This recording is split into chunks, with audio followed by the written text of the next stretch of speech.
চিন্ময় ব্যাপিতং সর্বং ত্রৈলোক্যং সচরাচরম তৎপদং দর্শিতং যেন তস্मै শ্রী গুরবে নমঃ।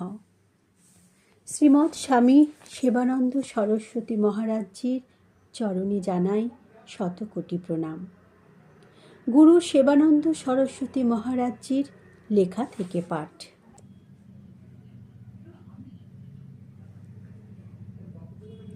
গীতা মাতার আরতি। জয় ভগবদ গীতে, জয় ভগবদ গীতে, হরি হিয়া কমল বিহারিণী সুন্দর সুপুনীতে। কর্ম সুমর্ম প্রকাশিনী কামা শক্তি হরা, তত্ত্বজ্ঞান বিকাশিনী বিদ্যা ব্রহ্মপরা। নিশ্চল ভক্তি বিধায়িনী নির্মল মলহারী, শরণ সহস্র প্রদায়িনী সব বিধি সুখকারী। রাগ দেশ বিদারিণী কারিণী মদ সদা, ভব ভয়হারিণী তারিণী পরমানন্দ প্রদা। আসুর ভাব বিনাশিনী নাশিনী তম রজনী, দৈবী সদ্গুণ দায়িনী হরি রসিকা সজনী।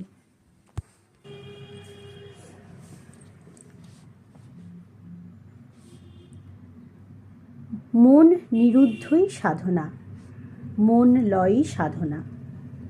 যতক্ষণ মন ততক্ষণই সুখ ও দুঃখের অনুভূতি।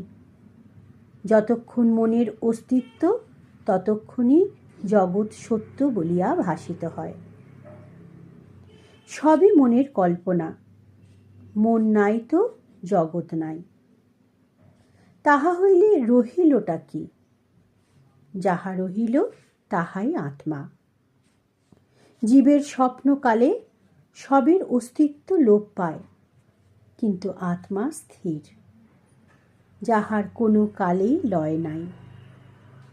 নিত্য শুদ্ধ, বুদ্ধ ও মুক্ত। যাহার গুণ তাহার লয় বা ধ্বংস কি প্রকারে সম্ভব? এই আত্মবোধই জ্ঞান, বাকি সবই অজ্ঞান। আমরা বলি নিত্যানিত্য বস্তু বিবেক, অর্থাৎ নিত্য এবং অনিত্য বস্তু সম্বন্ধে যাহার সম্যক ধারণা হইয়াছে তিনি প্রকৃত জ্ঞানী। বাকি সবই অজ্ঞান, কেবল মায়ার খেল মাত্র।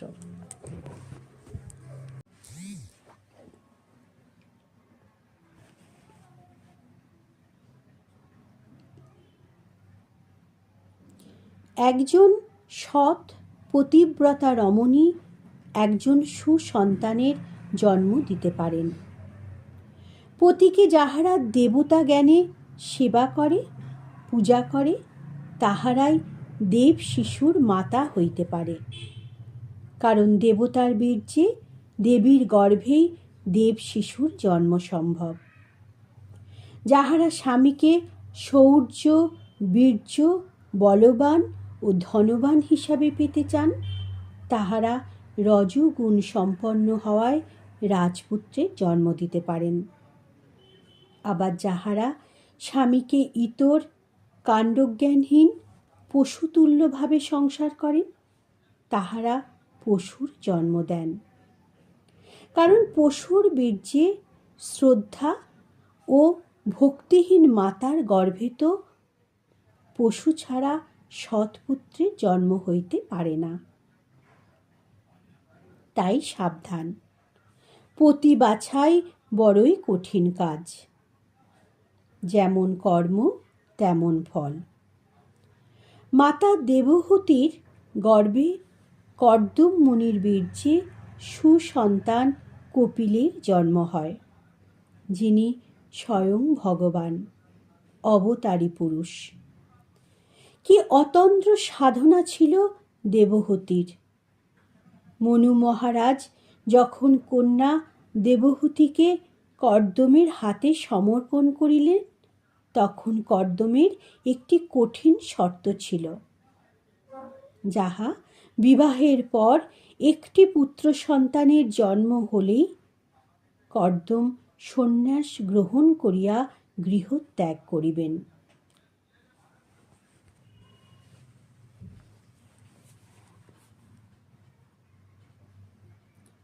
এই হেন কঠিন প্রতিজ্ঞা জানিয়াও দেবহূতি বিবাহে সম্মত হইলেন। বিবাহের পর বেশ কয়েক বর্ষ উভয়েই তপস্যায় রত ছিলেন। পতি পত্নীর সম্পর্ক প্রায় অবলুপ্তির পথে। একদিন সন্ধ্যায় প্রদীপের আলোয় কর্দম মুনির দৃষ্টি পড়িল দেবহূতির মুখমণ্ডলে। কর্দম প্রশ্ন করিলেন, দেবী, তুমি কে? উত্তরে দেবহূতি বলেন, প্রভু, আপনি আমায় চিনিতে পারিতেছেন না? আমি দেবহূতি, আপনার বিবাহিত স্ত্রী। অনেক চিন্তার পর কর্দমের মনে পড়িল বিবাহের কথা। আবার প্রশ্ন, দেবী এতদিন কোথায় ছিলেন? উত্তর, প্রভু, আপনারই সেবায় নিযুক্ত ছিলাম। আবেগে কর্দমের চোখে অশ্রু। অশ্রু ভরা নয়নে আলিঙ্গন করিলেন স্ত্রীকে। কিন্তু প্রতিজ্ঞা, সেটা তো কর্দম ভুলেন নাই। তাই উভয়ের মধুর মিলনে উৎপন্ন হইল সন্তান, তবে পুত্র সন্তান নয়, কন্যা। এমনি করিয়া ৯টি কন্যা সন্তানের জন্ম দিলেন কর্দম। কিন্তু একই চিন্তা, প্রতিজ্ঞা কি পূর্ণ হইবে না? অবশেষে কপিলের জন্ম। কিন্তু বৃদ্ধ বয়সে কে করিবে শিশুর লালন পালন? চিন্তায় কাতর কর্দম। আকাশে দৈববাণী হইল, কর্দম, চিন্তা করিও না, তোমার ঘরে ভগবানের আবির্ভাব হইয়াছে। তুমি উহাকে যত্ন সহকারে পালন করো। কন্যাদের কথা ভাবিও না। নারায়ণ নিজে কর্দমের ৯টি কন্যাকে ঋষি দেবশ্রীদের হাতে অর্পণ করিলেন। অত্রিমুনিকে দিলেন অনুসূয়া, বশিষ্ঠজিকে দিলেন অরুন্ধতী। এমনি করিয়া ৯ ঋষিদের ৯ কন্যা দান করিলেন। এখন কর্দম দায়মুক্ত। দেবহূতির হাতে পুত্র কপিলের ভার অর্পণ করিয়া নিজ প্রতিজ্ঞা পালনে রত। কর্দম ঘর ছাড়িয়া জগৎ সংসারের মায়া মোহ মমতার বাঁধন ছিন্ন করিয়া অজানার পথে পাড়ি দিলেন, নিলেন সন্ন্যাস। কঠোর তপস্যা ছাড়া কখনোই মনোবাসনা পূর্ণ হয় না। তাকে পাইতে হইলে সম্পূর্ণভাবে বাসনা মুক্ত হইতে হইবে। যতক্ষণ বাসনা ততক্ষণই সংসার।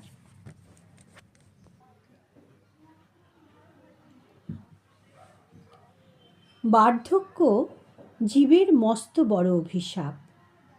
শরীরের সমস্ত অঙ্গ প্রত্যঙ্গ একটু একটু করিয়া শিথিল হইয়া যাইবে। চোখের দৃষ্টি হইবে ঝাপসা। দন্তগুলি এক এক করিয়া খসিয়া পড়িবে। বধিরতা হইবে বৃদ্ধের মস্ত বড় জ্বালা। সংসারের কেহই বুড়াকে সহ্য করিতে পারিবে না। সবাই আমার মৃত্যু কামনা করিবে।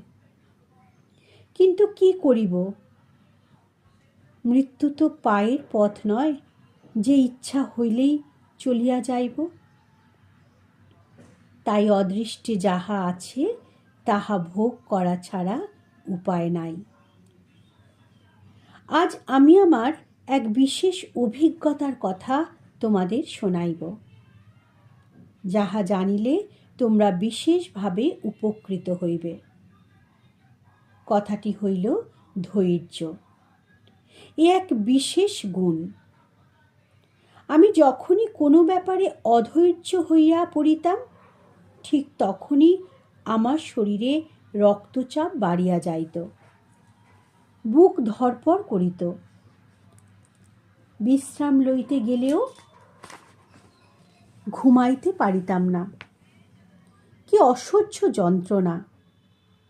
তাই একদিন মনে মনে ভাবিলাম, আমি তো সন্ন্যাসী, আমার আবার কর্তব্য কি? যদি বা কিছু কর্তব্য থাকে, তাহাই ঈশ্বরের কাজ ভাবিয়া ধীরভাবে সমাধান করিব। এখন আমার আর কোনো কষ্ট নাই।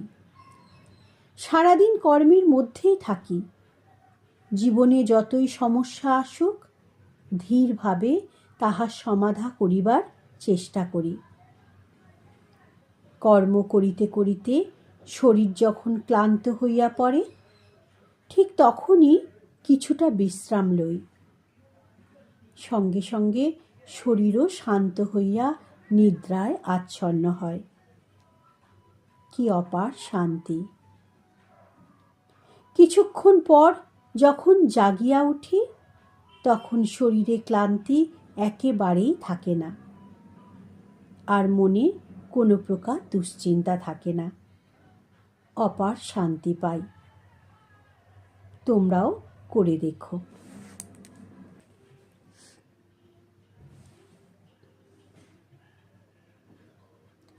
ঋণ করা মহাপাপ, অথচ আমরা জীবনে প্রতি ক্ষেত্রে প্রতি মুহূর্তে প্রত্যেকের কাছে ঋণী হইয়া যাইতেছি। আর এই ঋণ পরিশোধ করিবার জন্য আমাদের কতবার কত নীচ জনিতে জন্মগ্রহণ করিতে হইতেছে। জীবনের প্রথমেই আমরা মাতা পিতার কাছে ঋণী। একটু সেবা, একটু যত্নের দ্বারা তাহারা কত না সন্তুষ্ট হন।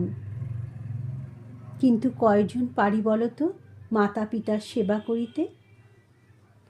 আমরা অপরের কাছে কত না বস্তু সেবা প্রত্যাশা করি, কিন্তু আমি একটি বারও ভাবিয়া দেখি না যে আমি কয়জনের উপকার করিয়াছি।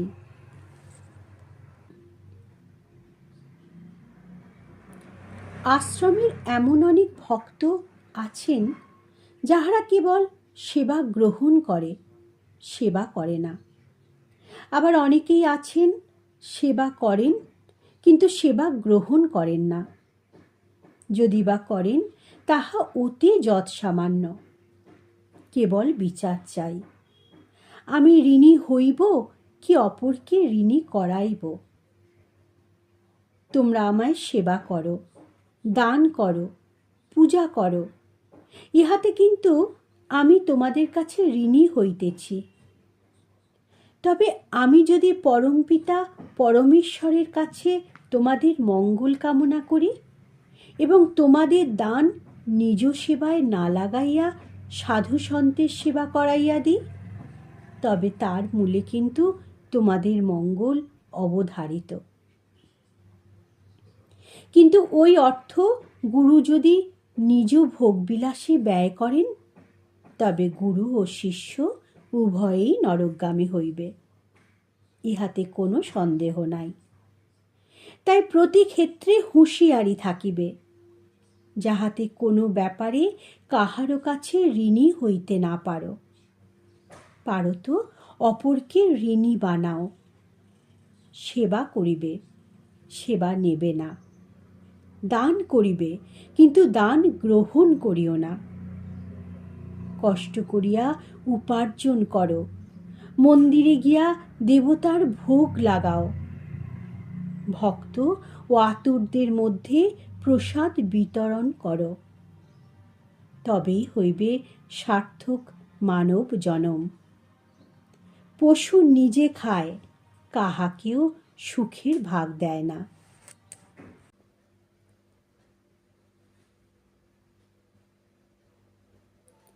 নমস্কার। প্রার্থনা করি সকলে ভালো থাকুন, সুস্থ থাকুন। আর আমার এই প্রচেষ্টায় যদি কোনো ত্রুটি থাকে বা উচ্চারণে ভুল থাকে, তবে নিজ গুণে মার্জনা করিবেন। আর আমার এই পাঠ অন্যান্য ভক্তদের কাছে শেয়ার করে দেবেন, যাতে তাঁরাও পূর্ণার্জনের পথে এগিয়ে যেতে পারেন। জয় গুরু।